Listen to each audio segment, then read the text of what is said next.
കേരള വനം വന്യജീവി വകുപ്പ് സാമൂഹ്യ വനവൽക്കരണ വിഭാഗം പാലക്കാട് ഫ്ലാഷ് മോബ് നടത്തി. കാട്ടുതീ തടയുക എന്ന ബോധവൽക്കരണത്തിന്റെ ഭാഗമായാണ് ഫ്ലാഷ് മോബ് നടത്തിയത്. പാലക്കാട് സ്റ്റേഡിയം ബസ് സ്റ്റാൻഡ് പരിസരത്താണ് ഫ്ലാഷ് മോബ് സംഘടിപ്പിച്ചത്.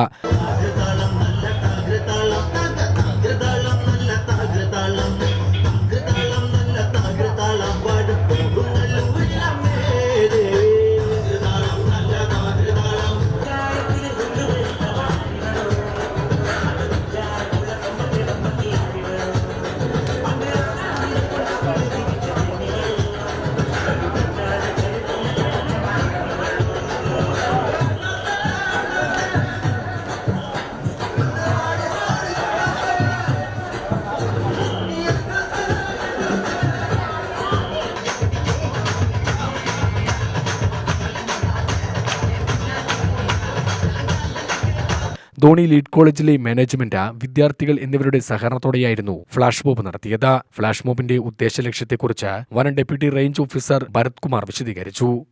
ജനുവരി മുതൽ മെയ് മാസം വരെയുള്ള വേനൽക്കാലം കേരളത്തിലെ വനമേഖലയെ സംബന്ധിച്ചിടത്തോളം കാട്ടുതീയുടെ കാലം കൂടിയാണ്. കാട് തീ കയറി നശിക്കുക എന്ന് പറഞ്ഞാൽ നമ്മുടെ തുറന്ന ഖജനാവ് നശിക്കുക എന്നതാണ്. കേരളത്തെ സംബന്ധിച്ചിടത്തോളം കേരളത്തിലെ 44 നദികളും ഉത്ഭവിക്കുന്നത് നമ്മുടെ വനമേഖല സ്ഥിതി ചെയ്യുന്ന പശ്ചിമഘട്ടത്തിൽ നിന്നാണ്. അതുകൊണ്ട് തന്നെ പശ്ചിമഘട്ടത്തിൻ്റെ പ്രാധാന്യം കേരളീയരുടെ, മലയാളികളുടെ കുടിവെള്ളത്തെ ബാധിക്കുന്ന ഒന്നാണ്.